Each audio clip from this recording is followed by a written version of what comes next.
My son once looked me in the eye and said the wedding already happened last week. Only important people were invited, and he said it while I was still smiling on the phone, asking what time the ceremony would start tomorrow. That single moment cracked something inside me, a quiet shatter that no one else could hear. I hung up, pretending my voice was steady, but inside I felt the kind of humiliation only a parent can feel when their own child decides they no longer matter. I told myself I would move on, I would swallow it like I always did, but life has a way of revealing who people truly are. A month later, he called again, and this time he was cheerful, almost demanding, saying his wife wanted to use my lake house for a weekend getaway, like nothing had ever happened, like I was a resource, not a person. I remembered his words, important people, and for the first time I let the truth settle.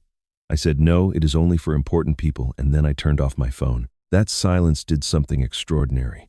Within hours, the calls began one after another until the screen showed 56 missed calls, each one more desperate than the last. They thought I would bend, that I would forgive quickly, that I would stay small the way they preferred. They were wrong, and what happened next is the reason you will want to stay with me until the very end, because this time the one they underestimated finally had a plan. My name is Raymond Clark. I am 68 years old, a retired accountant who spent 40 years helping small business owners make sense of their numbers. My wife, Eleanor, passed away 2 years ago, and since then, I have lived alone in the house we shared for 4 decades, watering her roses every morning and talking to her photograph every night. The day my world cracked open started like any other Thursday. I woke at 6, made coffee in the old percolator Eleanor insisted we keep, and sat at the kitchen table watching the sunrise paint the backyard gold. I had been looking forward to this particular Thursday for 3 months. My son Andrew was getting married on Saturday, and I had spent weeks preparing. The new suit hung in my closet, charcoal gray with a subtle pinstripe that Eleanor would have approved of. I had written a toast, revised it 11 times, and practiced it in front of the bathroom mirror until I could deliver it without my voice cracking. I even bought a card with extra space inside so I could write something meaningful to my new daughter-in-law. I decided to call Andrew that morning, just to confirm the details. What time should I arrive at the venue? Did he need help with anything? A father wants to be useful on his son's wedding day, even if the bride's family has taken over most of the planning. I dialed his number with a smile on my face, the kind of smile I had not worn since Eleanor's funeral. Andrew answered on the 4th ring. His voice sounded strange immediately, flat and distant, like he was reading from a script he did not believe in. Hey, Dad, what's up? I'm calling about Saturday, I said, still smiling, still foolish. I wanted to make sure I have the right time. The invitation said 2 o'clock, but I wasn't sure if that meant I should arrive earlier for photos or, Dad. He cut me off, and something cold slithered down my spine. The wedding was last Saturday. I did not understand the words at first. They arrived in my ears, but my brain refused to process them. What do you mean? We got married last week. It's done. But the invitation said, we only invited people who mattered. The silence that followed was the loudest thing I have ever heard. In that vacuum, I caught another sound, faint but unmistakable, Lydia's laugh. Soft, controlled, deliberate. She was there, listening to every word, and she wanted me to know it. Andrew, I said, my voice barely a whisper. I'm your father. I have to go, Dad. Lydia needs me. The line went dead. I sat at that kitchen table for 2 hours without moving. The coffee went cold. The sun climbed higher. Eleanor's photograph watched me from the mantel, her smile frozen in a moment when our family still made sense. I kept thinking there must be some mistake. Perhaps Andrew had misspoken. Perhaps there was a miscommunication about dates. I searched through every piece of mail I had received in the past month, every envelope, every advertisement, every bill. There was no wedding invitation. There had never been one. I called Andrew back 7 times. Each call went to voicemail. I sent 3 text messages, each more desperate than the last. No response. By late afternoon, I understood what had happened. My son had gotten married without me, not because of an oversight, not because of a postal error, but because he had chosen to exclude me, or rather, someone had chosen for him. That evening, I sat in Eleanor's chair by the window, the one she claimed every night for 38 years. Her personal belongings still filled the drawer beside it, untouched since she died. I could not bring myself to open that box, to sort through the remnants of a life I missed more than I could express. Some wounds need distance before they can be examined. The doorbell did not ring. No knock interrupted the silence. But when I went to lock up for the night, I found something on the welcome mat. A white envelope, crisp and elegant. My name was written on the front in calligraphy. Inside was a wedding invitation for Andrew and Lydia's ceremony, complete with venue, time, and date. Last Saturday at 2 o'clock. There was no postmark. Someone had delivered it by hand, 1 week too late. I stood in the doorway holding that invitation, and for the first time since Eleanor's death, I felt something besides grief. It started as a spark, small and unfamiliar, deep in my chest. Someone was playing a cruel game, and they had just made a terrible mistake. I did not sleep that night. The invitation sat on my kitchen table like an accusation, its elegant calligraphy mocking me with details of a celebration I had been deliberately erased from. By dawn, I knew I needed to leave this house, these walls that suddenly felt like they were closing in. I needed to go somewhere that still made sense, somewhere Eleanor's presence remained untouched by whatever poison had seeped into my family. I drove to Lake House. The cabin sits 3 hours north of the city, nestled beside a lake so still it mirrors the sky like polished glass. Eleanor and I built it together 40 years ago, back when Andrew was just a toddler and our dreams stretched out before us like an endless summer. We hauled lumber ourselves, argued over paint colors, and celebrated each finished room with cheap wine and cheaper pizza. Every beam holds a memory. Every floorboard knows the sound of our laughter. When Eleanor got sick, she made me promise to keep the place exactly as it was. "Don't let anyone change it, Raymond," she said from her hospital bed, her hand thin as paper in mine. "That cabin is where our love lives. Protect it." I had not visited since her funeral. The grief was too fresh, the memories too sharp. But now, with my son's betrayal burning a hole in my chest, I needed to feel close to her again. The drive was quiet, just the hum of the engine and the weight of my thoughts. I kept replaying Andrew's words. We only invited people who mattered. When had I stopped mattering to my own child? When had Lydia convinced him that his father was disposable? Lydia. Even thinking her name made my jaw tighten. I remembered the first time Andrew brought her home, 3 years ago. She was polished, charming, the kind of woman who knew how to make everyone in the room feel special while calculating their net worth behind her smile. Eleanor saw through her immediately. "There's something cold behind those eyes," she whispered to me after dinner. "Watch her, Raymond. Watch her carefully." I dismissed Eleanor's concerns as overprotectiveness. I wanted Andrew to be happy. I wanted grandchildren, holiday dinners, the normal progression of a family growing and thriving. I ignored the warning signs because hoping was easier than seeing. But Eleanor had been right. She was always right. I arrived at Lake House just before noon. The cabin looked exactly as we left it, weathered wood and wide windows facing the water. I stood on the porch for a long moment, breathing in the pine-scented air, letting the silence wash over me. Inside, dust motes danced in the sunlight, streaming through the curtains Eleanor had sewn by hand.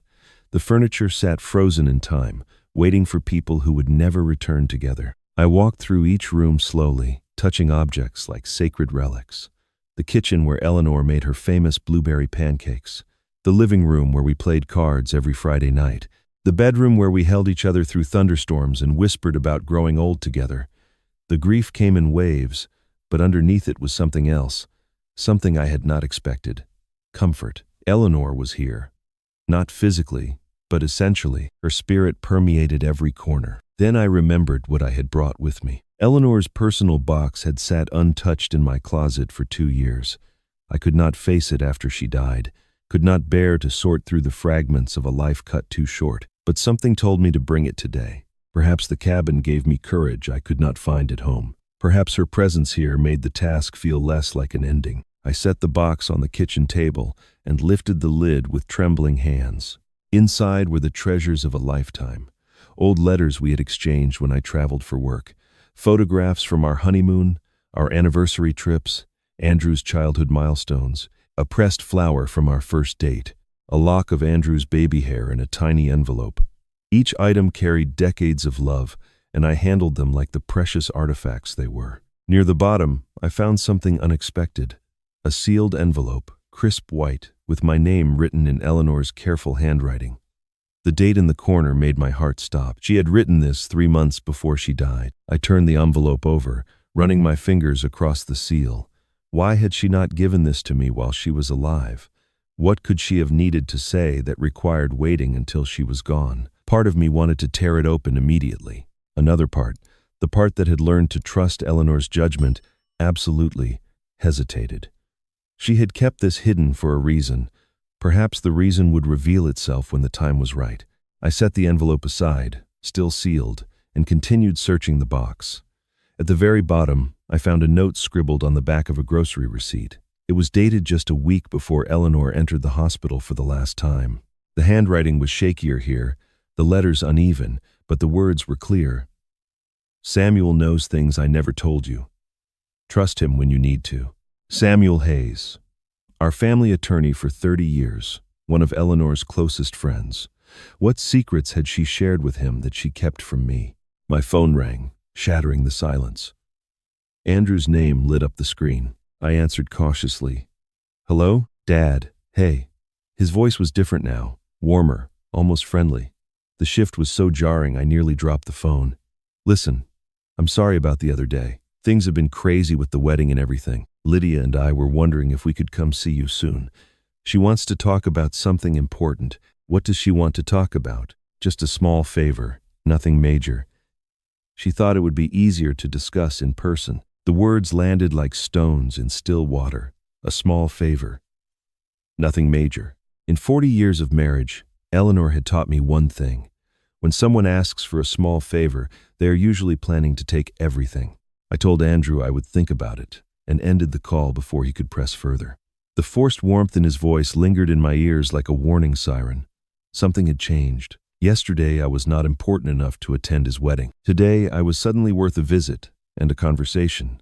The mathematics of betrayal are not complicated. People only reach out when they want something. I stayed at Lake House that night, sleeping in the bed Eleanor and I had shared during countless summer vacations. Her scent had long faded from the pillows, but I could still feel her presence in the room, watching over me like she always did. I kept the sealed envelope on the nightstand, not ready to open it yet, but not willing to let it out of my sight either. The next morning, my phone rang while I was making coffee.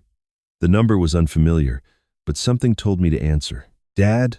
The voice was Lydia's, sweet as artificial honey.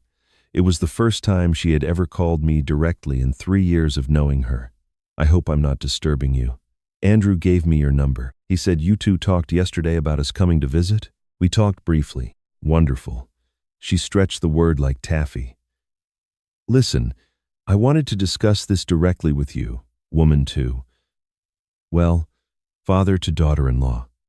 She laughed at her own joke. I did not. Andrew and I were thinking, since you have that beautiful lake house just sitting empty, it would be perfect for our second honeymoon. A little getaway, just the two of us. You're not using it anyway, right? The audacity of her words stole my breath. Not using it anyway. As if 40 years of memories were merely an inconvenience. As if Eleanor's death had transformed our sanctuary into vacant real estate waiting for new owners. You want to use the lake house, I repeated slowly. Just for a few weeks, maybe a month. We could fix it up a little, modernize some things. Those old curtains are so dated, don't you think? And the kitchen could really use an update. We'd be doing you a favor, honestly. I closed my eyes and saw Andrew's face at 5 years old, running along the dock with a fishing pole twice his size. I saw Eleanor laughing in the kitchen, flour on her nose, dancing to songs on the radio. I saw 40 years of love and labor and sacrifice, and I saw this woman trying to take it all with a phone call. I'm sorry, Lydia. My voice came out calm, almost gentle. The lake house is only for important people. The silence on the other end was magnificent. Excuse me? You heard me. I hung up before she could respond. Within an hour, my phone showed 47 missed calls. The first few voicemails were sweet, confused, playing innocent. Dad, I think we got disconnected. Call me back? The next batch dropped the pretense. Raymond, that was incredibly rude. Andrew is very upset with you. By the 20th message, the mask had slipped entirely. You're making a huge mistake. We were trying to help you, and this is how you repay us? You'll regret this. I turned off my phone and let the silence of Lake House settle around me like a protective blanket. My hands were shaking, but not from fear. Something else was rising inside me, something hard and bright, dignity. For 2 years I had shuffled through life like a ghost, apologizing for existing, accepting whatever scraps of attention my son threw my way. But Eleanor did not raise me to be a doormat. She raised me to be her partner, her equal, a man worth loving. Somewhere along the way, grief had made me forget that. I looked at the sealed envelope on the nightstand. The time had come. I opened it carefully, preserving the paper Eleanor had touched. Inside was a single sheet, her handwriting shaky but legible, every word deliberate. My dearest Raymond, if you're reading this, I'm gone and something has gone wrong. I need to warn you about Lydia. She asked me about the lake house 3 times in my final months. Who owns it? What it's worth? What happens when you die? She thinks I didn't notice, but I did.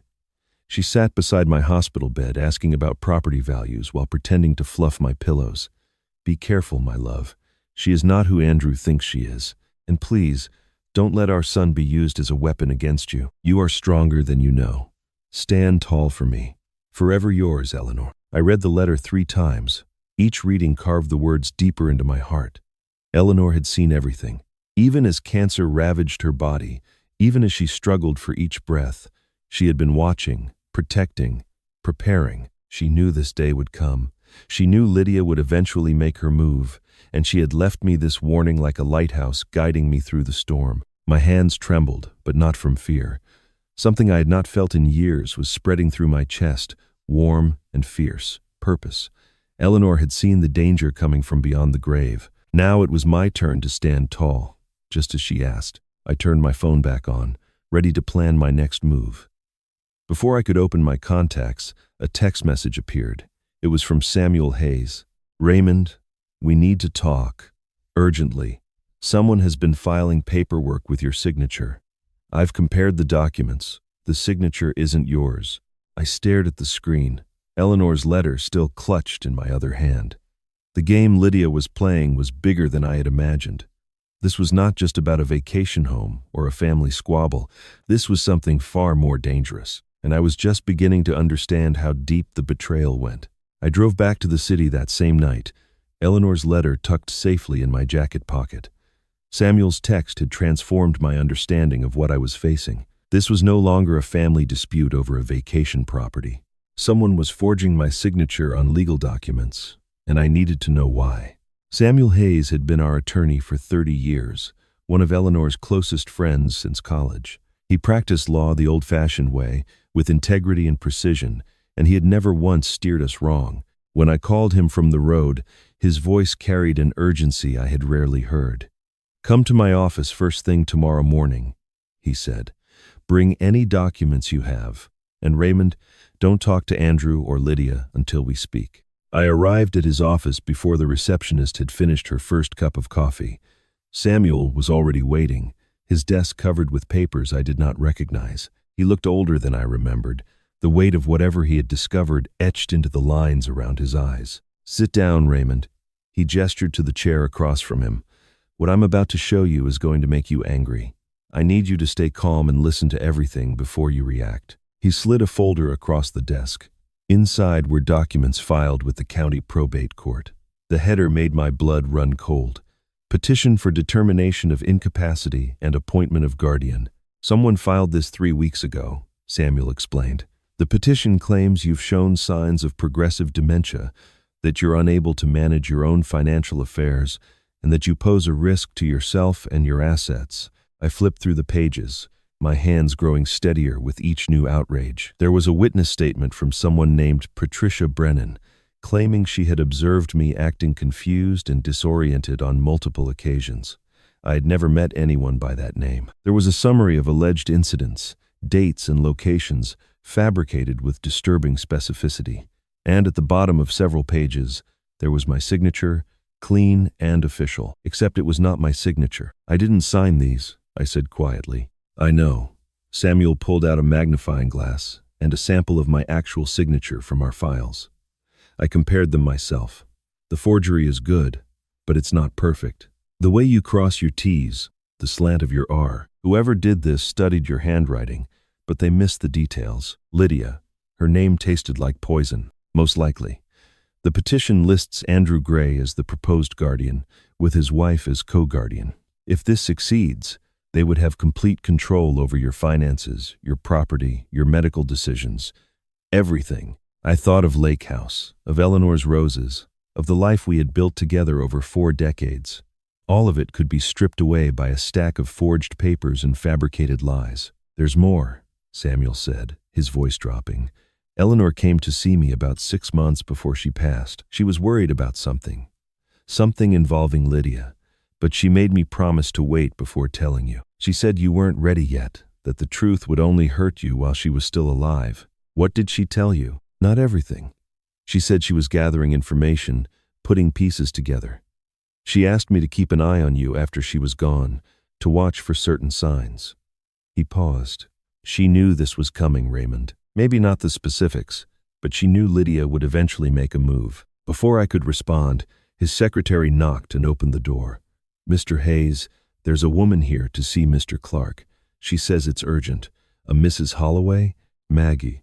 I had not told anyone I was coming here. She rushed in looking pale and agitated, clutching her purse like a shield. Maggie Holloway had been my neighbor for 15 years, a widow herself who understood the particular loneliness of losing a spouse. We looked out for each other in the small ways that neighbors do, collecting mail and sharing casseroles. "Raymond, thank goodness I found you. I called your house and there was no answer, so I tried this office on a hunch." She sat down heavily, catching her breath. "I need to tell you something. I didn't think much of it at the time, but after what you told me about Andrew's wedding, I started putting things together." "What is it, Maggie?" "Last week, I was at the pharmacy picking up my blood pressure medication. Lydia was there, in the consultation area with the pharmacist. I wouldn't have paid any attention except I heard her mention your name. My stomach tightened." "What did she say?" "She was asking about medications. Specifically, she wanted to know which prescriptions cause confusion or memory problems in elderly patients. She said her father-in-law was having some issues, and she wanted to understand his treatment better." Maggie's eyes were wide. "But Raymond, you're not on any medications that cause confusion. I know because you told me yourself. You barely take anything besides vitamins." The room fell silent. Samuel and I exchanged a look that said everything. This was not just greed. This was not merely an opportunistic grab for property. Lydia was building a case from multiple angles, forging documents, fabricating witnesses, and potentially planning to drug me into the very confusion she was claiming I already suffered from. It was systematic, calculated, designed to erase me legally and financially while making it look like natural decline. "Raymond," Samuel said, his face grave, "this isn't amateur hour. She's building a case against you with forged documents, fake witnesses, and medical insinuations. If we don't act fast, she could have you declared incompetent within 60 days. I looked at Eleanor's letter, still in my hand. I thought of her words. "You are stronger than you know. Stand tall for me." "Then we don't let her," I said. "We fight." Samuel nodded slowly, a glimmer of respect in his eyes. "Good. Because I have an idea." He leaned forward, hands folded on the desk. "But you're not going to like it." Samuel's idea was simple but required swallowing my pride. I needed to prove my mental competence before Lydia could file her petition. If I established a clean psychiatric evaluation on record first, her fabricated claims would crumble against documented medical evidence. The law favors whoever builds the stronger paper trail, and right now, Lydia was winning that race. "I know a neuropsychologist," Samuel said, "Dr. Patricia Webb. She's respected in the courts, completely independent, and she doesn't take kindly to people who exploit the elderly. If you pass her evaluation, and you will, we'll have ammunition Lydia can't overcome." The appointment was scheduled for the following morning. I spent the night at home, unable to sleep, staring at Eleanor's photograph on the nightstand. Part of me resented having to prove my own sanity to strangers. I had managed a successful accounting practice for 40 years.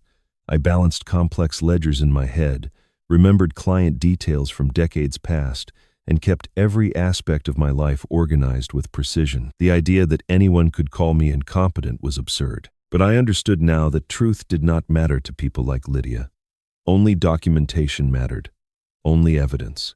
Dr. Webb's office was clinical but not cold, decorated with diplomas and soft artwork, meant to put anxious patients at ease. She was younger than I expected, perhaps 50. with sharp eyes that seemed to catalog everything I did from the moment I walked in. "Mr. Clark," she said, shaking my hand firmly, "I understand you're here for a comprehensive cognitive evaluation. Before we begin, I want you to know this isn't a test you can fail. It's simply an assessment of how your brain functions right now. There's no judgment here." I appreciated her directness.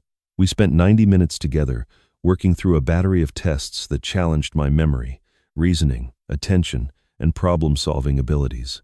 She asked me to remember lists of words, draw complex figures from memory, solve mathematical puzzles, and explain abstract concepts.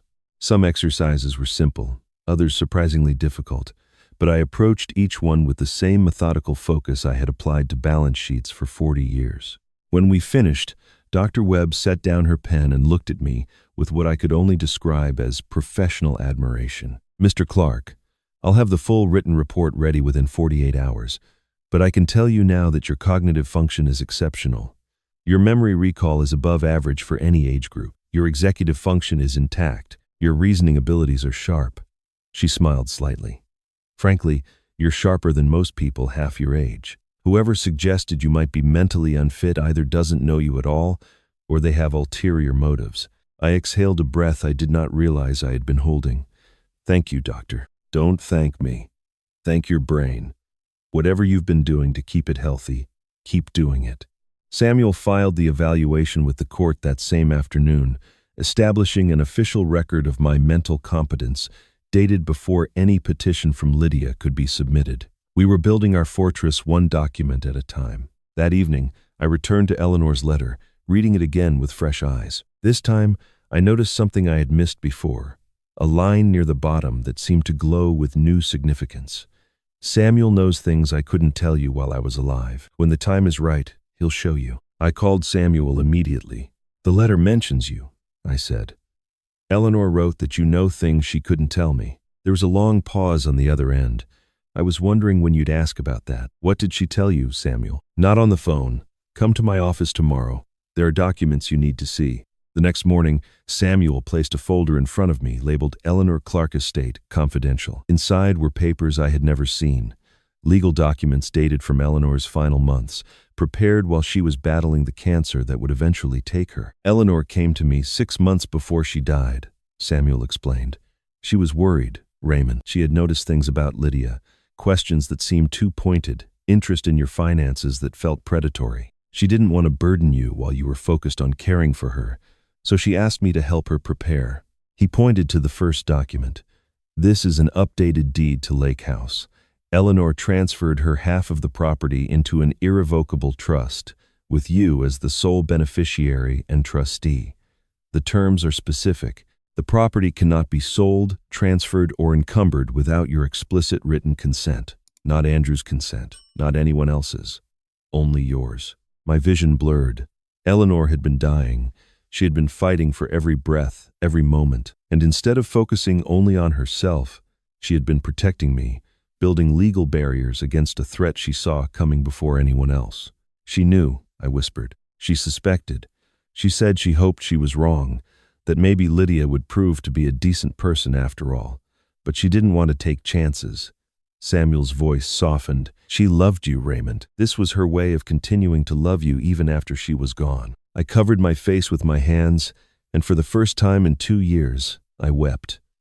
Not from grief, but from gratitude. Eleanor had seen the danger coming. She had armed me for a battle she knew she would not live to fight. When I composed myself, Samuel leaned forward with a different energy. "There's more Eleanor left, but she made me promise to wait until things got worse. We're not there yet. Right now, we need to focus on gathering evidence of what Lydia is actually doing. We need her to incriminate herself." I understood immediately what he was suggesting. "You want me to invite her to Lake House?" Samuel nodded. "She'll think she's won. She'll get comfortable. And when she does," he tapped the table with his finger, "we'll be ready." I thought of Eleanor's words. "You are stronger than you know." I picked up my phone. "I'll make the call." The call to Andrew was the hardest performance of my life. I had to sound defeated, weary, like a man who had finally accepted his own irrelevance. Every word tasted like ash in my mouth, but I delivered them with the precision of someone who had spent 40 years managing difficult clients. Andrew, I said when he answered, tell Lydia she can come see the lake house. Maybe we can work something out. The silence on his end stretched for several seconds. When he spoke, confusion and relief tangled in his voice. Really, Dad? You mean it? I've been thinking about what you said, about family sticking together. Maybe I've been too stubborn. The lies came easier than I expected, perhaps because I understood now that I was not deceiving my son. I was protecting myself from the woman who had turned him into a stranger. That's great, Dad. I'll tell Lydia right away. She'll be so happy. He hung up without saying he loved me. I noticed. Within 7 minutes, my phone rang again. Lydia's number flashed on the screen, and I let it ring 3 times before answering, maintaining the illusion of reluctance. Dad! Her voice dripped with triumph she could barely conceal. Andrew just told me the wonderful news. I knew you'd come around eventually. Family should stick together, don't you think? I suppose you're right. I always knew you were reasonable deep down. We just got off on the wrong foot, that's all. Once you get to know me better, you'll see I only want what's best for everyone. I let her talk, offering minimal responses while cataloging every word for later analysis. She spoke about Lake House like she already owned it, describing renovations she wanted to make, furniture she planned to replace, walls she intended to tear down. Each sentence revealed more of her true nature than she realized. Then she said something that made me pause. Mother always said property is the only thing that matters. Everything else is just sentiment. Mother. Not my mother or mom, but simply mother, spoken with a reverence that suggested deep influence. I filed the detail away without comment. Can you come this Saturday? I asked, keeping my voice neutral. We can discuss everything in person. Saturday is perfect. I'll come alone just to talk. No pressure, no conflict. Just 2 people finding common ground. I agreed and ended the call as quickly as politeness allowed. Just to talk. The words echoed in my mind like a warning bell. People like Lydia never wanted just to talk. They wanted to win. The next 3 days were spent preparing Lake House for her visit. Samuel connected me with a security specialist who understood our needs without asking too many questions. Together, we installed motion-activated cameras throughout the property, devices so small and modern they were virtually invisible. One went inside a smoke detector in the living room. Another was hidden within a picture frame on the mantel, positioned to capture the entire seating area. A third was concealed in the decorative clock Eleanor had loved, the one shaped like a little cabin that she had bought during our honeymoon. Every angle was covered. Every room was monitored. Samuel arranged for the footage to stream directly to a secure server maintained by his law firm. He explained the legal framework carefully. We lived in a one-party consent state, which meant I could legally record any conversation I was part of without informing the other party. As long as I was present during Lydia's visit, everything she said could be used as evidence in court. The key is getting her comfortable, Samuel advised during our final preparation call. She needs to believe she's won. People reveal their true selves when they think they're in control. Let her talk. Let her brag. Let her show you exactly who she is. I tested each camera myself, walking through the cabin and checking the feeds on my laptop. The images were crisp and clear, capturing every corner of the space Eleanor and I had built together. Watching the empty rooms on screen felt strange, like observing a theater before the actors arrived. Soon enough, the performance would begin. On Friday evening, I sat on the porch, watching the lake turn gold in the sunset. The water was perfectly still, reflecting the sky like a mirror. Eleanor and I used to sit here together, holding hands, watching the day surrender to night. I could almost feel her presence beside me, her quiet strength steadying my nerves. My phone buzzed with a text message. Maggie's name appeared on the screen. Be careful, Ray. I saw a woman I didn't recognize parked outside your house yesterday. Older, well-dressed, watching your windows. She drove away when I approached.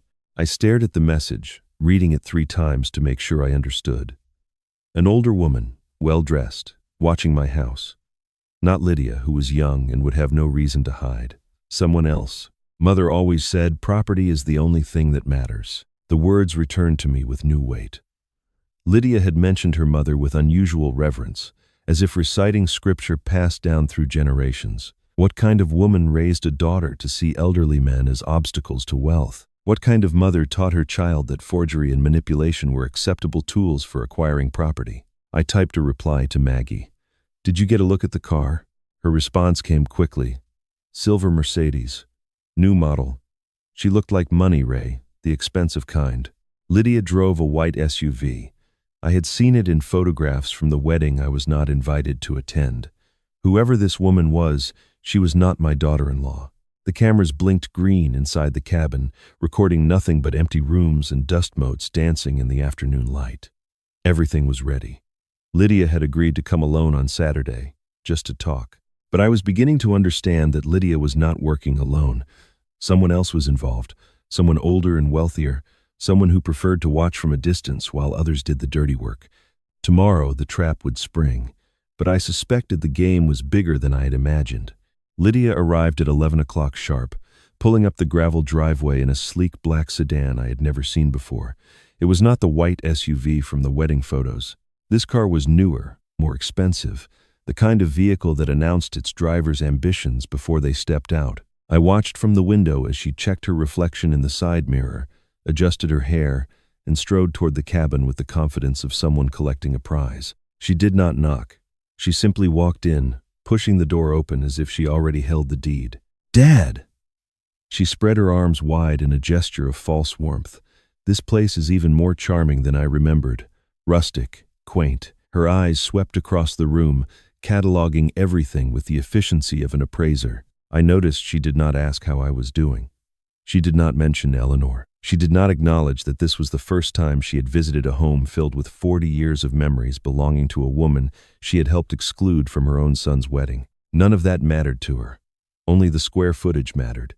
Only the lakefront view. "Can I get you something to drink?" I offered, keeping my voice mild. "Water is fine. Bottled if you have it." She was already walking through the living room, running her fingers over the furniture, pausing to make notes on her phone. "This couch will have to go. And these curtains. Honestly, Dad, when was the last time anyone updated this place? The 80s? Eleanor had sewn those curtains by hand during our 5th anniversary trip. She had chosen the fabric specifically because it matched the wildflowers that bloomed along the lakeshore every spring. I said nothing. Lydia continued her inspection, drifting into the kitchen and opening cabinets with proprietary ease. "The appliances are ancient. We'll need to gut the whole thing. Maybe knock out this wall to create an open concept. That's what buyers want these days." "Buyers?" She waved her hand dismissively. "Eventually. Not right away, of course. But you have to think about resale value. This place could be worth twice as much with the right renovations." I followed her back into the living room, settling into the chair that faced the hidden camera in Eleanor's clock. "I didn't realize you were planning to sell it." "Not immediately." She sat across from me, crossing her legs with practiced elegance. "But let's be realistic, Dad. You're not getting any younger. This place is a lot to maintain. Wouldn't it be easier to sign it over now? Let Andrew and me handle everything? You could relax, stop worrying about property taxes and repairs. We'd be doing you a favor." "A favor." "Exactly." She smiled, and for a moment I saw the predator beneath the polish. "Andrew agrees with me completely. He thinks you should just transfer the title now, avoid the hassle of probate later. It's really the responsible thing to do. For everyone." I let the silence stretch, watching her confidence grow with each passing second. She interpreted my quietness as surrender, my stillness as defeat. People like Lydia could not imagine strength that did not announce itself. "Why do you want this place so badly?" I asked softly. She laughed, a sharp sound that echoed off the walls Eleanor had helped me paint. "Because it's worth something, Dad. Unlike sitting here rotting away with your memories." She gestured at the room with undisguised contempt. "All this sentimental junk means nothing in the real world. Property has value. Nostalgia doesn't. The sooner you accept that, the easier this will be for everyone." My phone vibrated silently in my pocket. I did not reach for it, keeping my expression neutral while Lydia continued her monologue about renovation plans and market values. When she finally paused to check her own phone, I glanced at the message from Samuel. "Getting everything. This is gold." Before I could respond, Lydia's phone rang. She glanced at the screen and something shifted in her face, a softening I had never seen before. She stood and walked toward the window, her back to me, her voice dropping into a register that sounded almost childlike. "Hi, Mother." A pause. "Yes, I'm here now. He's being cooperative. She listened for a moment, nodding, even though the person on the other end could not see her. "Don't worry. By next month, this will all be ours." Another pause, then a laugh. I know. I'll handle it. I always do." She ended the call and turned back to me with her mask firmly in place. "Sorry about that. Family stuff. Now, where were we?" I did not move. I did not let my expression change. But inside, everything clicked into place with the cold precision of a lock engaging. This was not just Lydia's scheme. Someone else was pulling the strings, someone she called mother with the reverence of a soldier reporting to a general, the woman in the silver Mercedes, the architect behind the forged documents and fabricated witnesses. The real enemy had not yet shown her face. But she would, and when she did, I would be ready. Lydia excused herself to take another call, stepping into the kitchen with her phone pressed to her ear. She assumed I was too old and slow to notice. She assumed wrong. I rose quietly from my chair, murmuring something about needing fresh air, and slipped out the side door onto the porch. The kitchen window was cracked open, just enough for the summer breeze to drift through, just enough for me to hear every word. Lydia's voice carried clearly in the still afternoon air. She was no longer speaking in the honeyed tones she used with me. This voice was sharper, younger somehow, like a child reporting to a demanding parent. "Mother, he's old and alone. There's no one to protect him. Yes, I planted the incompetency paperwork with the county. The witness statement is filed. No, Andrew doesn't suspect anything. He's too in love with me to question what I tell him." I pressed myself against the cabin wall, barely breathing. I know. I'm working on getting him to sign something. A transfer, a power of attorney, anything we can use. He's being more stubborn than I expected, but he'll break eventually. They always do. A pause. I could not hear Margaret's responses, but I could imagine them, cold and instructional, the voice of a woman who had done this before. Lydia laughed softly. "I remember, Mother. You taught me well. When grandmother signed over her house, I watched how you did it. You waited until she was scared and confused, then you handed her the pen. She didn't even understand what she was giving away." My blood turned to ice. "If he won't cooperate," Lydia continued, "we proceed with the incompetency filing. The forged evaluation should be enough, especially with that fake witness statement. Old people sign things when they're confused and scared. You've always said that." Another pause, then her voice dropped even lower. "Don't worry. By the time I'm done, Raymond Clark won't have a penny to his name. Lake House, his savings, everything. Andrew will inherit it all eventually, and when he does, it becomes ours. Mine and yours, just like we planned." I closed my eyes, letting the horror of her words wash over me. This was not simple greed. This was not even just Lydia's scheme. This was a pattern, a family tradition of predation passed down from mother to daughter. Margaret Carter had manipulated her own elderly mother, stripped her of her home while she was too frightened to resist. Now she was teaching Lydia to do the same thing to me. For a strange moment, I felt something unexpected: pity. Lydia had been raised by a monster, shaped from childhood to see elderly people as resources to be harvested. She had never learned that love could exist without calculation, that family could mean something beyond financial opportunity. Her moral compass had been broken before she ever had a chance to develop one. But pity did not excuse her choices. She was an adult. She had options. She could have rejected her mother's teachings, could have chosen kindness over cruelty. Instead, she had embraced the path of a predator, and now she was coming for everything Eleanor and I had built together. The sound of tires on gravel made us both freeze. A car was coming up the driveway, but it was not the vehicle I expected. Through the trees, I recognized Andrew's silver sedan, the one he had driven since college. He was not supposed to be here. Lydia had insisted on coming alone. I stepped around the corner of the cabin just as Andrew parked and climbed out. His face was pale, uncertain, carrying an expression I had not seen since he was a teenager caught in a lie. "Dad? Lydia?" He looked between us, confusion deepening into something else. "I came early. I needed to see you both. I needed to." He trailed off, his eyes settling on his wife. Lydia's mask snapped back into place with practiced speed, but not fast enough. For one unguarded second, her face had shown irritation, calculation, the cold assessment of a hunter whose prey had wandered off script. Andrew had seen it. I watched the recognition flicker across his features, watched him process what he had glimpsed beneath the performance. Honey. Lydia's voice was sugar again, but the sweetness rang hollow now. I told you I wanted to handle this alone. You didn't need to come. I know. Andrew's voice was strange, distant. But something felt wrong. I couldn't stop thinking about it. He looked at me, really looked at me, for the first time since Eleanor's funeral. Dad, are you okay? In that moment, I saw something in my son's eyes I had not seen in years. Doubt. The first crack in the wall Lydia had built around him. I did not answer his question.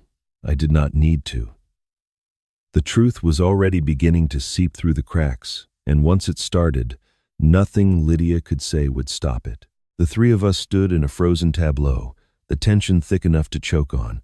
Lydia recovered first, her smile snapping back into place like a weapon being drawn.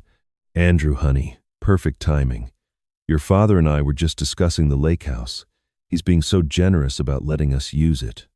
Aren't you, Dad? She reached for Andrew's arm, but he stepped away, his eyes still fixed on me. What's going on here? He asked quietly. I looked at my son, at the uncertainty etched into his features, at the crack in the armor Lydia had built around him. This was the moment. Everything I had prepared for, everything Samuel and I had planned, came down to the next few minutes. Andrew, I said, keeping my voice calm, sit down. There's something you need to hear. Lydia's laugh was too bright, too quick. Raymond, let's not be dramatic. We were having a perfectly nice conversation before you. Sit down, Andrew. Something in my tone stopped her mid-sentence. Andrew hesitated, then lowered himself into the chair facing Eleanor's clock.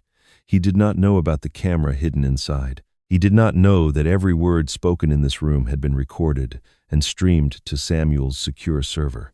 He only knew that his father, for the first time in years, sounded like a man who would not be ignored. I pulled out my phone, opened the file Samuel had sent me, and pressed play. Lydia's voice filled the room, crisp and clear through the speaker. Honestly, Dad, I don't know why you're so attached to this place. It's not like you have that many years left to enjoy it. Andrew's face went pale. The recording continued. Because it's worth something. Unlike sitting here rotting away with your memories.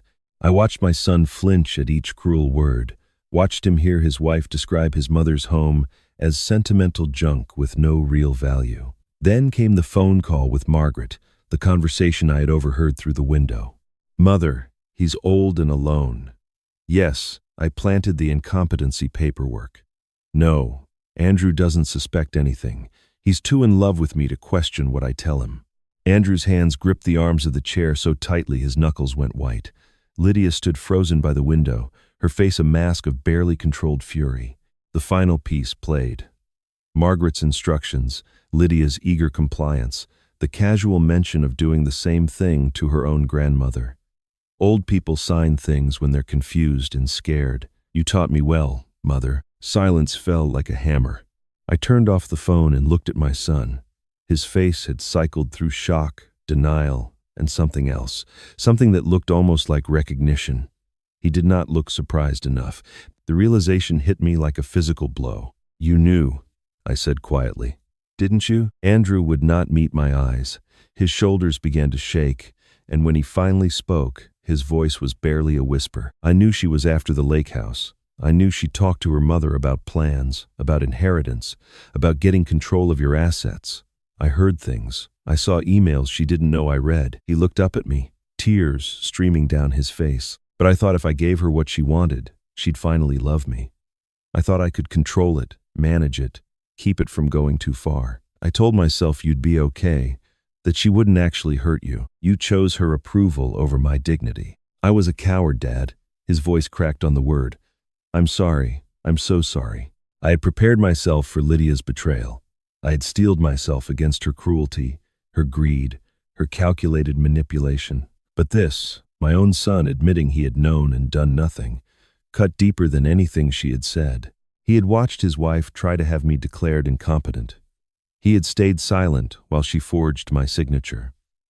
He had chosen a woman's conditional affection over 40 years of unconditional love. Lydia's face had gone white during Andrew's confession. She looked between father and son, realizing she had lost control of the narrative she had so carefully constructed. Then something shifted in her eyes. Not defeat, calculation. "Andrew," she said softly, stepping toward him, "you're confused. Your father has clearly manipulated this situation. He's not well. We talked about this. He needs help, professional help, and he's lashing out because he's scared. Don't let him turn you against me. Stop." Andrew's voice cracked. "Just stop. Honey, listen to me." I said, "Stop." He stood abruptly, putting distance between them. "I heard you. I heard everything. You were going to destroy him, and you wanted me to help." Lydia's mask finally shattered. Her face twisted with contempt as she grabbed her purse and headed for the door. "You'll both regret this. My mother will make sure of it. You have no idea what you're dealing with." I stood slowly, meeting her eyes with a calm I did not entirely feel. "Your mother," I said, "is next." Lydia slammed the door behind her, but she did not leave. Through the window, I watched her pace beside her car, phone pressed to her ear, gesturing wildly as she spoke. She was calling for reinforcements. She was regrouping. The battle was not over yet. 20 minutes later, Samuel's car appeared at the end of the driveway. I had called him immediately after Lydia's departure, and he had broken several speed limits to arrive. He walked into the cabin carrying a leather briefcase stuffed with documents, his expression grim but focused. "Where is she?" he asked. "Outside. On the phone with her mother." He nodded, unsurprised. "Good. Let her panic. It'll make the next part easier." Andrew sat slumped in the corner chair, his face buried in his hands. He had not spoken since Lydia stormed out. I could not tell if he was grieving his marriage or processing his own complicity. Perhaps both. Samuel laid his briefcase on the kitchen table and began removing folders with methodical precision. "I've spent the last 48 hours building our case," he said. "What we have now is more than enough to destroy her." He spread the documents across the table like a general displaying battle plans. The first folder contained the fraudulent incompetency petition, with my forged signature highlighted in yellow. Beside it was a report from a certified handwriting expert, documenting 17 distinct inconsistencies between the forgery and my authentic signature. "The forgery analysis alone would be enough to open a criminal investigation," Samuel explained. "But we have more." The second folder contained digital forensics.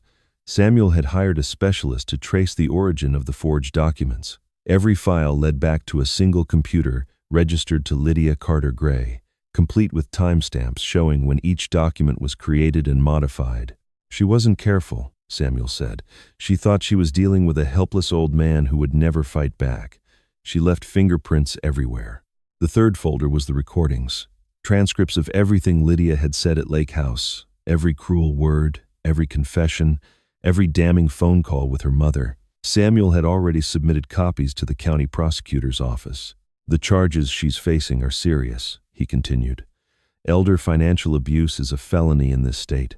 Combined with fraud, forgery, and conspiracy, she's looking at potential prison time. Even if she avoids the maximum sentence, her life as she knows it is over." The side door opened, and Lydia stepped back inside. She had composed herself during the phone call, her mask firmly in place again, but something desperate lurked behind her eyes. She saw the documents spread across the table and went very still. "What is this?" Samuel turned to face her with the calm authority of a man who had spent 40 years dismantling liars in courtrooms. "This, Mrs. Gray, is the end of your scheme. We have the forged signatures you created, traced to your personal computer. We have your recorded confession admitting to the incompetency paperwork. We have evidence of your mother's involvement and her history of similar crimes against her own family. The prosecutor's office has already opened a file." Lydia's face cycled through several expressions, settling on wounded innocence. "This is all a misunderstanding. I never meant to hurt anyone. My mother pressured me into this. She's been controlling me my whole life. I'm a victim too." Samuel's response was ice. "Victims don't forge documents, Mrs. Gray. Victims don't file fraudulent petitions to have innocent people declared incompetent. Victims don't discuss strategies for stealing property from elderly men while laughing about how easy it will be." He closed the folder with a sharp snap. "You made choices. Every signature you forged was a choice. Every lie you told was a choice. And now you'll face the consequences of those choices." Lydia looked to Andrew, searching for an ally. "Honey, please. You know me.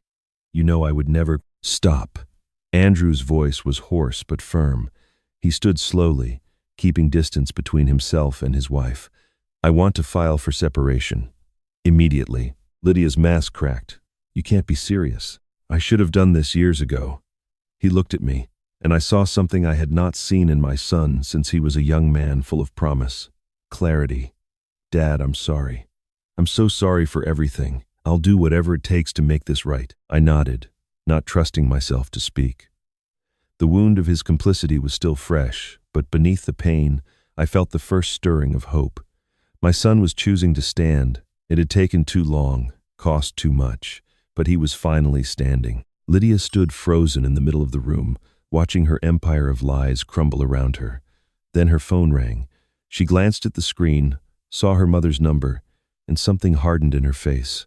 The desperate innocence vanished, replaced by cold determination. This isn't over, she said quietly. You think you've won? You have no idea what my mother is capable of. She answered the phone as she walked toward the door, her voice low and urgent. I caught fragments of the conversation. They have everything. Yes, everything. I don't know how. What do we do? Samuel watched her go, then turned to me with a grave expression. She's going to run. Or she's going to do something desperate. People like her don't surrender gracefully. They escalate. I thought of the woman in the silver Mercedes, watching my house from the shadows. I thought of Margaret Carter, who had stripped her own mother of everything she owned. I thought of the pattern of predation stretching back through generations. I'm counting on it, I said. The video appeared online the next morning. Maggie called to tell me about it, her voice tight with anger, and I made the mistake of watching. Lydia sat in what appeared to be a friend's living room, soft lighting flattering her tear-streaked face. She wore no makeup, a calculated choice that made her look younger and more vulnerable. Her voice trembled with perfectly calibrated emotion as she addressed the camera. I never wanted any of this to become public, she began, dabbing at her eyes with a tissue. But I have to tell my side of the story before my father-in-law's lies destroy my reputation completely. Raymond Clark is a sick man. He's suffering from dementia, and instead of getting him the help he needs, my husband has been manipulated by his delusions. I'm the real victim here. All I ever wanted was to help our family, and this is how I'm being repaid. She went on for 12 minutes, spinning a narrative so divorced from reality, it would have been laughable if it were not so effective. She painted herself as a devoted daughter-in-law, tirelessly caring for a confused old man who had turned on her for reasons she could not understand. She mentioned the lake house as a source of family conflict, implying that I had become paranoid and possessive after my wife's death. She even managed to work in a reference to Eleanor, suggesting that my grief had triggered a mental decline that the family had been trying to address privately. I'm heartbroken, she concluded, fresh tears streaming down her cheeks. I loved my father-in-law. I still do. But I won't let his illness be used as a weapon against me. The truth will come out eventually. It always does. The video gained traction with terrifying speed. Within hours, it had thousands of views and hundreds of comments. I made the second mistake of reading them. Poor thing. You can tell she's genuinely hurt. Old people with dementia can be so cruel. My grandmother was the same way. That man should be in a care facility, not attacking his own family. Stay strong, Lydia. The truth always wins. Each comment felt like a small knife. These strangers knew nothing about me, nothing about Eleanor, nothing about the 40 years of love and labor that had built the life Lydia was trying to steal. Yet they had already judged me guilty based on 12 minutes of manufactured tears. Samuel found me sitting in my kitchen, staring at my phone with the kind of numbness that comes after sustained assault. He took the device from my hands and set it face down on the table. Stop reading that garbage. They believe her, I said. All those people believe her. Of course they do. She's young, attractive, and crying. The internet loves a pretty victim. He sat across from me, his voice steady and firm. But here's what you need to understand, Raymond. Let her dig deeper. The higher she climbs on a foundation of lies, the harder she falls when the truth comes out. She just committed herself publicly to a version of events we can completely disprove. She's handed us a weapon. What do you mean? I mean that video is evidence of defamation.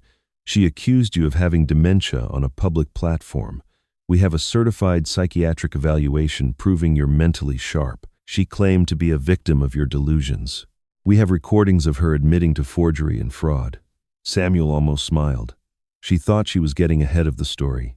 Instead, she just made our case stronger. A knock at the door interrupted us. I opened it to find Emily Holloway standing on the porch, her young face flushed with indignation. Maggie's granddaughter was 17, sharp as a tack, and apparently not afraid of confrontation. "Mr. Clark, I saw that video," she said without preamble. "It's disgusting. She's lying about everything, and people are believing her." "I know, Emily, but you have that recording, right? The one where she admits what she did?" She pulled out her phone, already thinking 3 steps ahead. "Can I share it? I know how to make things go viral. I can edit together the key parts, add context, make sure people understand what really happened." I hesitated. The idea of fighting a public battle made my stomach turn. I was a private man who had spent his entire life avoiding drama and spectacle. But Lydia had made this public. She had dragged my name through the mud and declared war in front of thousands of strangers. Perhaps it was time to fight back on the same battlefield. I looked at Samuel. He shrugged. "It's your call. The recordings are legally obtained. There's nothing stopping you from sharing them." I turned back to Emily. "Do it." She worked fast. Within 2 hours, she had compiled the most damning portions of Lydia's recorded confession, complete with timestamps and context. Her voice narrated over the footage, calm and factual, explaining who Raymond Clark really was and what Lydia had actually done. The video ended with Dr. Webb's psychiatric evaluation, proving beyond doubt that I was mentally competent. Emily posted it to the same platforms where Lydia's video had spread. The response was immediate and overwhelming. "Oh my God, she's a monster. That poor man. His own daughter-in-law tried to have him declared incompetent. This is elder abuse. Someone call the police. Lydia Gray is finished. Cancel her." The tide turned with dizzying speed. Lydia's tearful video was suddenly being shared alongside Emily's response. The contrast between performance and reality, damning her more effectively than any legal document could. Her comment section transformed from a support group into a firing squad. That evening, I sat with Samuel on my back porch, watching the sunset paint the sky in shades of orange and gold. "She'll come back to Lake House," I said quietly. "People like her can't resist trying one more time." Samuel nodded. "Then we'll be ready." The next morning, I was making coffee when I heard vehicles pulling up outside. I looked through the front window and saw a news van parking at the curb, a reporter and cameraman already unloading equipment. Behind them, a silver Mercedes I recognized from Maggie's description rolled to a stop. The door opened, and an elegant older woman stepped out. She was perhaps 70, impeccably dressed, her silver hair styled with precision. Her face was set in cold determination, the expression of someone accustomed to commanding every room she entered. Margaret Carter had arrived to save her daughter's scheme, but she did not know she was walking into the final act of a play I had already written. I did not have time to prepare before my front door swung open without a knock. Margaret Carter strode into my living room as if she owned it, her heels clicking against the hardwood with the authority of someone who had never been told no. The news crew remained outside, their cameras rolling, capturing the arrival of Lydia's mother like vultures circling fresh prey. Margaret was everything I had expected from Maggie's description. Elegant, poised, radiating the kind of confidence that comes from decades of getting exactly what she wanted. Her eyes swept across my modest home with barely concealed disdain before settling on me with laser focus. "Mr. Clark," she said, her voice clipped and commanding, "this has gone far enough. My daughter made some mistakes, I'll grant you that, but you're destroying her life over a misunderstanding. Surely we can resolve this like civilized adults." I remained seated in my armchair, refusing to be intimidated by her entrance. "Mrs. Carter, I wondered when you'd show your face." Her perfectly shaped eyebrows rose a fraction. "Excuse me, I've heard quite a bit about you. Your daughter mentions you often, especially when she thinks no one else is listening." I gestured to the chair across from me. "Please, sit down. We have much to discuss." She did not sit. She stood in the center of my living room like a general surveying a battlefield, clearly unaccustomed to being anything other than in control. "I don't know what lies Lydia may have told you," she said, adjusting her tone to something approaching reasonable, "but I can assure you this entire situation has been blown out of proportion. My daughter loves your son. She was simply trying to help your family plan for the future. If she was overzealous, it was only because she cares. Is that what you call it? Being overzealous? I leaned forward slightly. Is it also overzealousness when you taught her how to do this? The same way you taught yourself with your own mother? The silence that followed was magnificent. Margaret's composure cracked for just a moment, a flash of something dark and startled crossing her face before she sealed it away. What are you talking about? The back door opened, and Samuel stepped into the room carrying a folder I had not seen before. He had been waiting in the kitchen, listening for his cue, timing his entrance with the precision of a man who had spent decades orchestrating courtroom moments.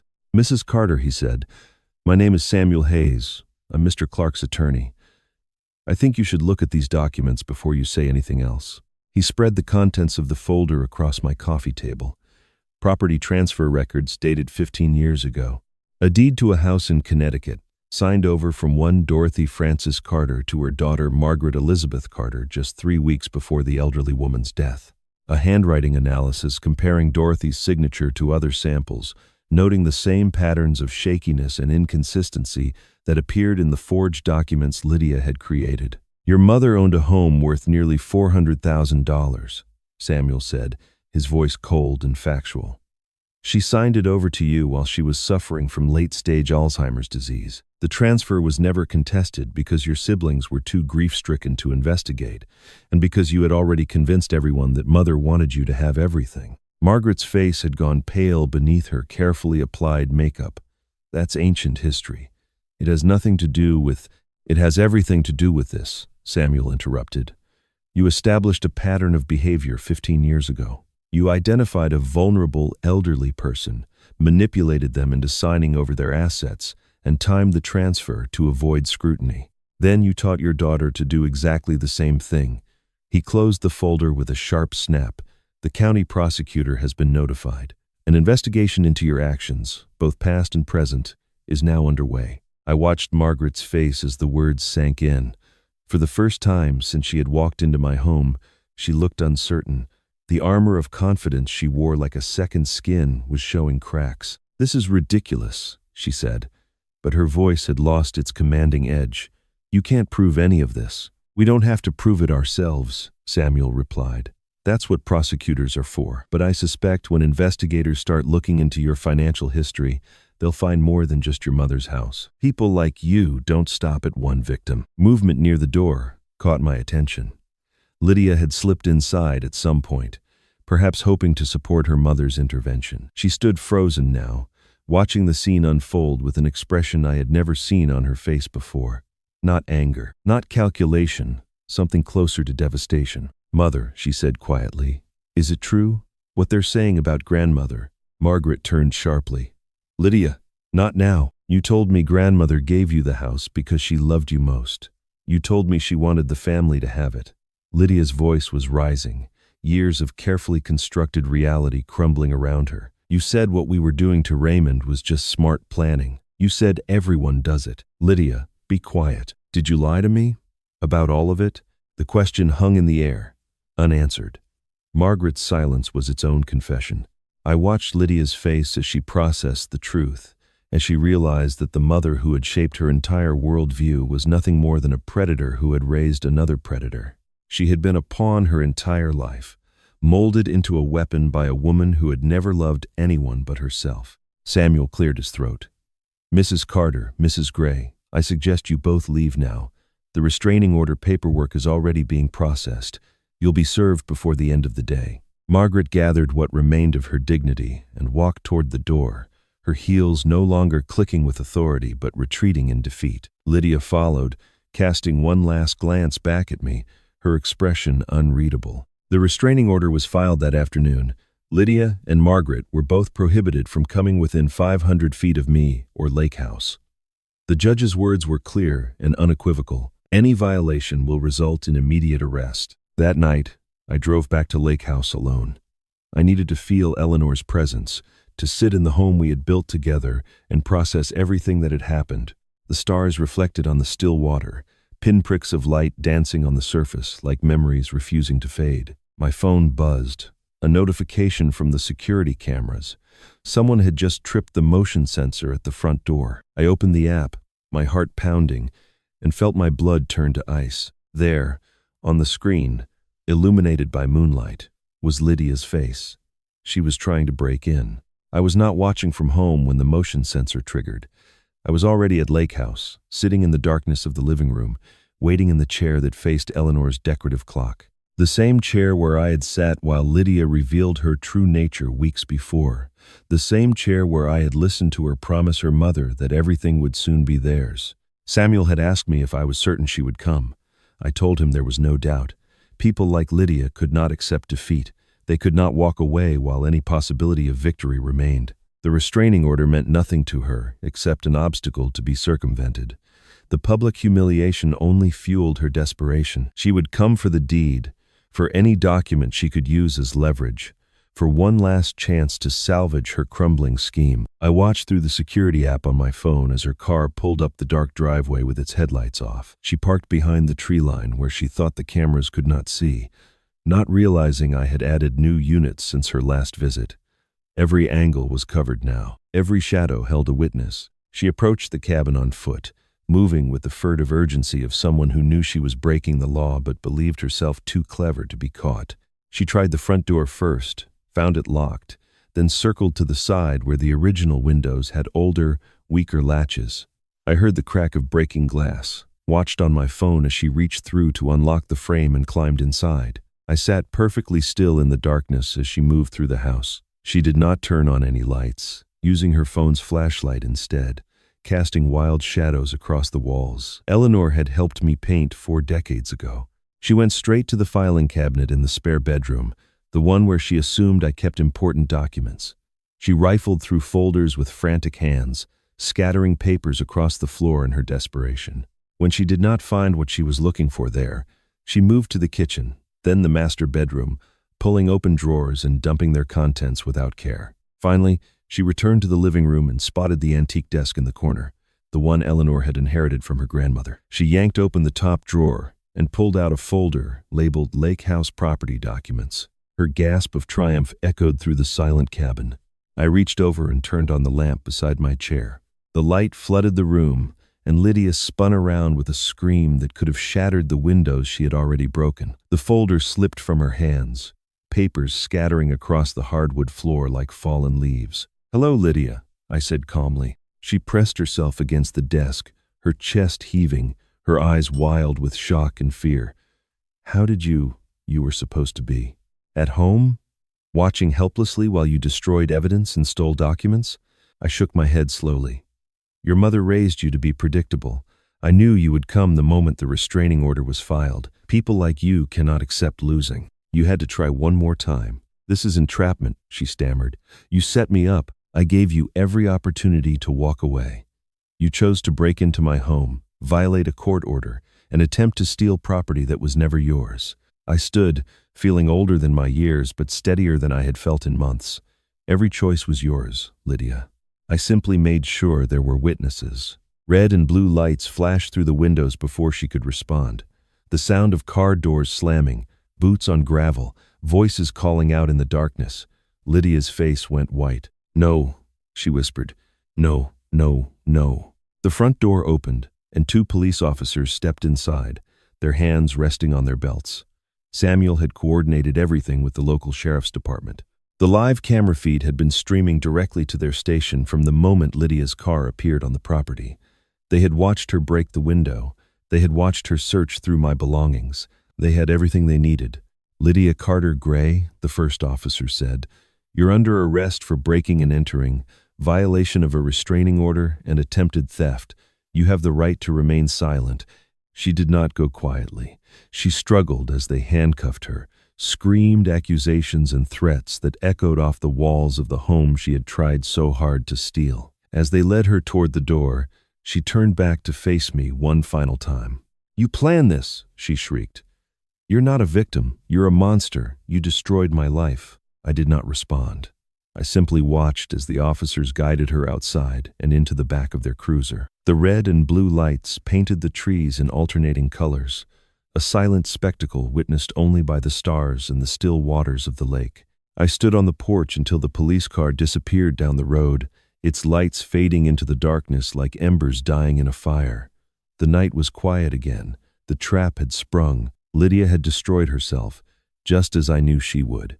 Samuel appeared in the doorway behind me, his footsteps soft on the wooden boards. He was holding an envelope I did not recognize, thick and official-looking, the kind that holds documents meant to last beyond a single lifetime. "Raymond," he said quietly, "Eleanor told me to give you this when it was finally over.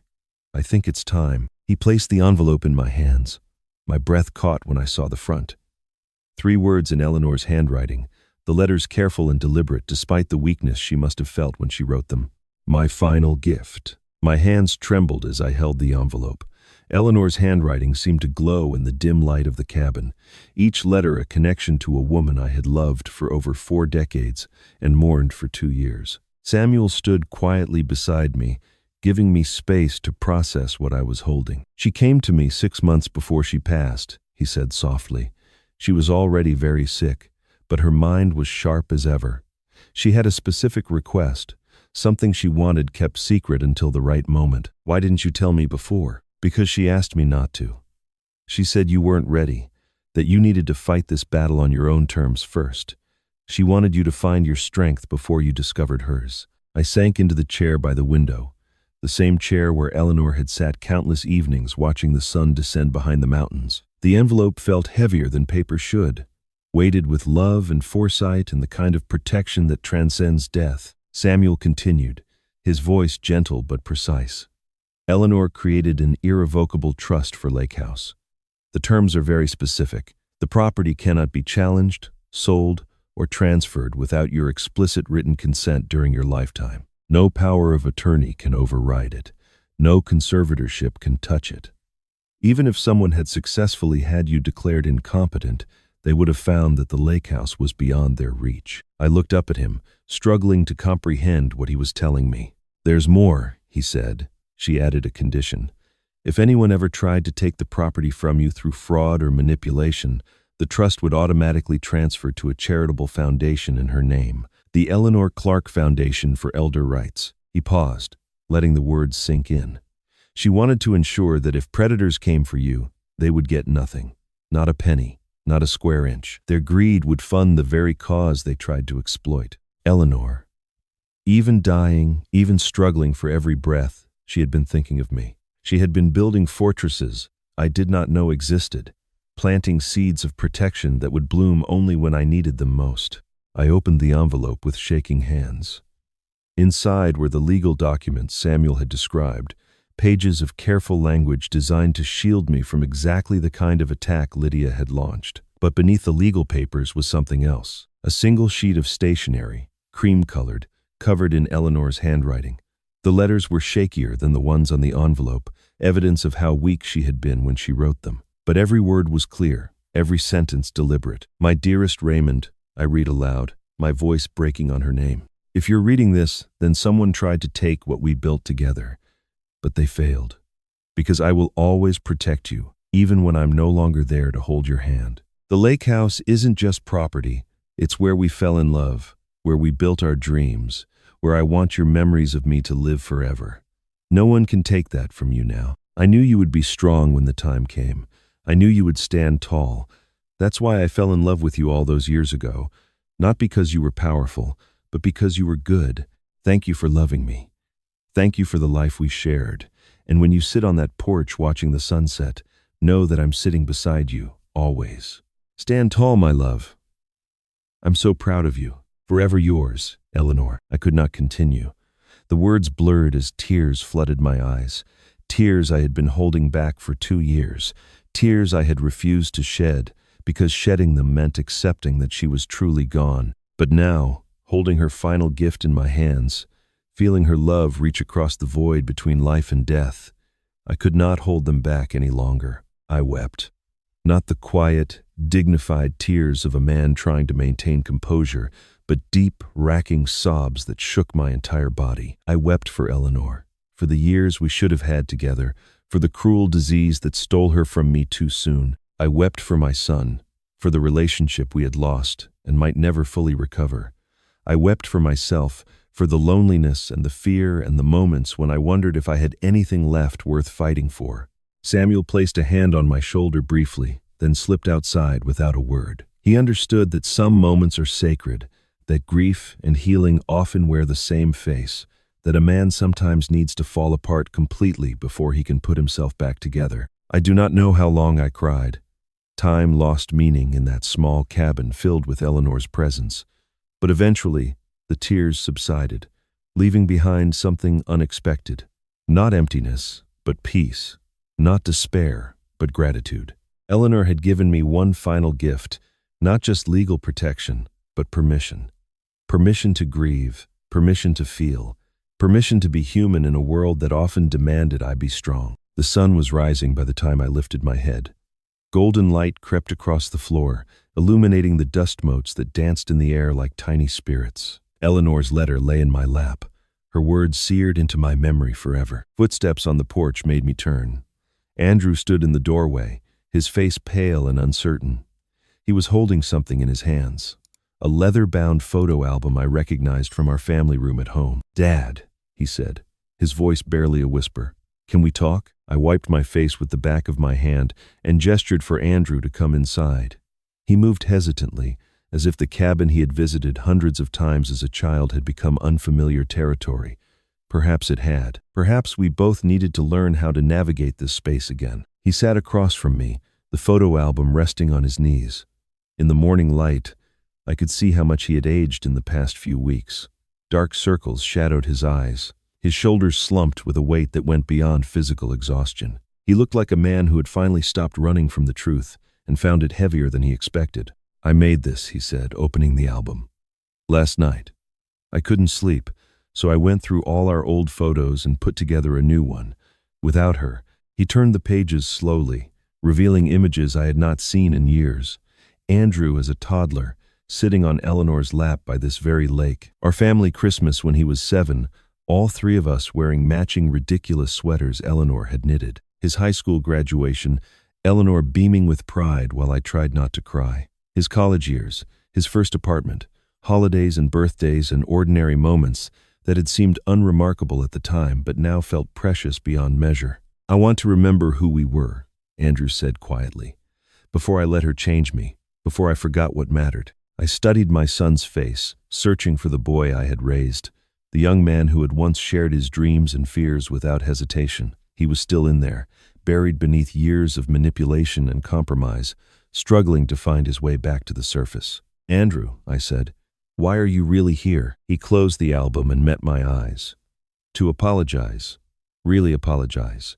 Not the kind where you say sorry and expect everything to go back to normal. The kind where you admit exactly what you did wrong and accept that it might not be enough." He took a deep breath, and when he spoke again, his voice was steady but raw. I knew what Lydia was doing. Maybe not all of it, not the forged documents or the fake witnesses, but I knew she was after your money and the lake house. I heard her talking to her mother about plans. I saw emails she thought she deleted, and I told myself I could control it, that I could manage her ambitions, keep her from going too far. His voice cracked. "I chose my fear of being alone over your dignity. I let her exclude you from my wedding because I didn't want to fight with her. I stayed silent while she tried to have you declared incompetent because I was terrified of losing her. That was unforgivable." The words hung in the air between us, heavy with truth. I had waited weeks to hear my son acknowledge what he had done, and now that he had, I felt something unexpected. Not satisfaction, not vindication, just profound sadness for the years we had lost and the relationship we had damaged. "You broke my trust, Andrew," I said slowly. "You broke your mother's memory. She loved you more than anything in this world, and you let a woman who never cared about either of us use her death as an opportunity." I paused, watching him absorb the weight of my words. "I can't pretend that didn't happen. I won't pretend." He nodded, tears streaming down his face. "I know. I'm not asking you to. Trust isn't given," I continued. "It's built, brick by brick, day by day, through actions that match words. If you want to be part of this family again, you need to earn it, not with apologies, not with photo albums, not with grand gestures. With time, with choices that prove you've changed, with showing up when it's hard and staying when it would be easier to leave." "I understand," he whispered. "Do you? Because this isn't something that gets fixed in a conversation. This is years of work, years of rebuilding what you helped tear down, and there's no guarantee it will ever be the same. I know. He wiped his face with his sleeve, looking more like the boy I remembered than the man he had become. I'm not asking for guarantees, I'm asking for a chance, that's all. We sat in silence for a long moment, the morning light warming the room, Eleanor's presence filling the spaces between us. I thought about her letter, about standing tall, about being good rather than powerful. Forgiveness was not about pretending harm had not occurred. It was about choosing to leave a door open while letting the other person decide whether to walk through it. The chance is yours, I said finally. What you do with it is up to you. Andrew nodded and stood to leave. At the doorway, he paused and reached into his pocket. There's one more thing. He pulled out a small velvet box, worn at the edges. Lydia had these. I found them when I was cleaning out the house. She was going to sell them. He handed me the box. I opened it, and my breath caught in my throat. Eleanor's pearl earrings, the ones she wore on our wedding day. The ones she had promised to pass down through our family, generation to generation, as her mother had passed them to her. Mom would have wanted you to keep them, Andrew said. I closed the box gently, holding it against my chest where my heart beat with memories of the woman who had worn these pearls while promising to love me forever. No, I said quietly. Your mother would have wanted you to give them to someone worthy. Someday, when you find her, you will. Andrew's eyes filled with fresh tears. Can I come home, Dad? Not today. I know I haven't earned it yet. But someday? I looked at my son for a long moment, seeing both the man who had betrayed me and the boy I had raised with so much hope.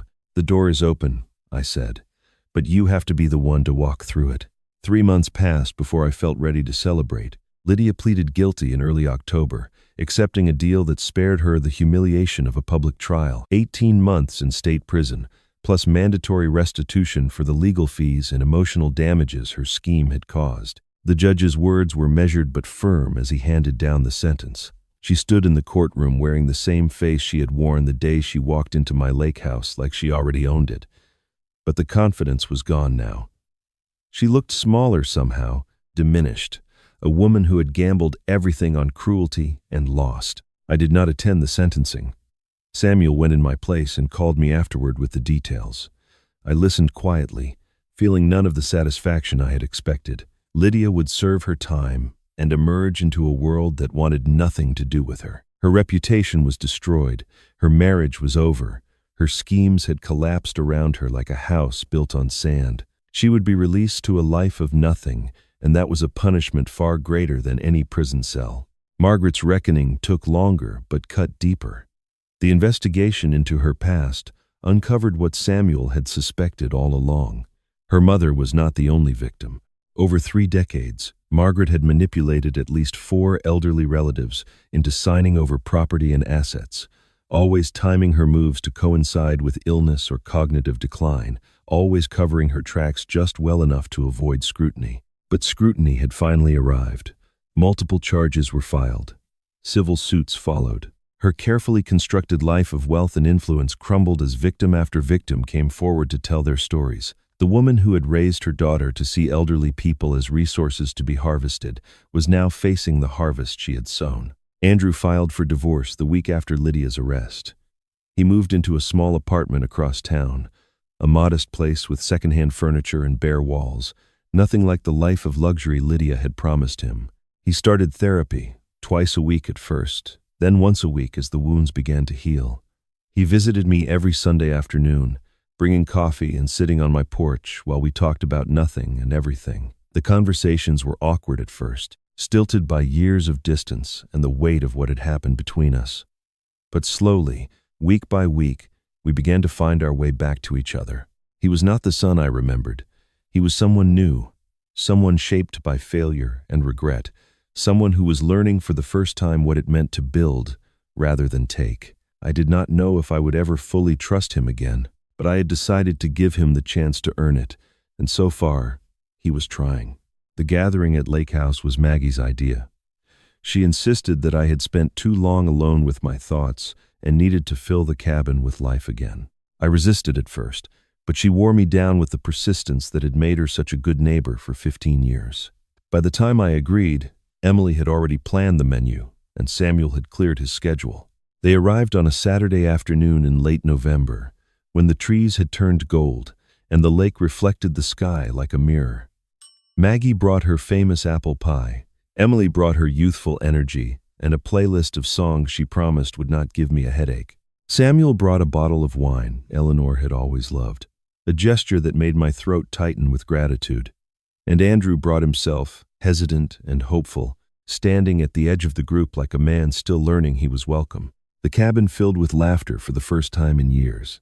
We ate too much and talked too loudly and told stories about Eleanor that made us cry and smile in equal measure. Emily convinced me to dance to one of her songs, and I surprised everyone, including myself, by actually enjoying it. Samuel raised a toast to Eleanor, to justice, to family both chosen and given. Maggie held my hand during the quiet moments and reminded me that I was not alone. As the evening deepened and the sun began its descent toward the mountains, I slipped away from the group and walked down to the dock. The wood creaked beneath my feet, familiar as my own heartbeat. I stood at the edge where the water lapped gently against the posts and pulled Eleanor's letter from my pocket. I had read it dozens of times since Samuel gave it to me. Every word was memorized, every stroke of her handwriting burned into my soul. But I read it again anyway, letting her voice fill my mind one more time. Stand tall, my love. I'm so proud of you. I folded the letter carefully and returned it to my pocket, pressing my hand against my chest where it rested close to my heart. The sun was painting the water gold and pink, the same colors Eleanor had loved, the same colors that had witnessed our first kiss on this very dock 43 years ago. I thought about everything I had lost, my wife, my trust in my son, 2 years of peace stolen by people who saw my grief as an opportunity.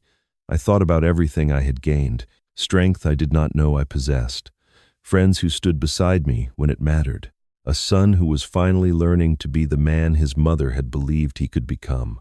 I thought about Andrew's words from that first phone call, the ones that had shattered me. We only invited important people.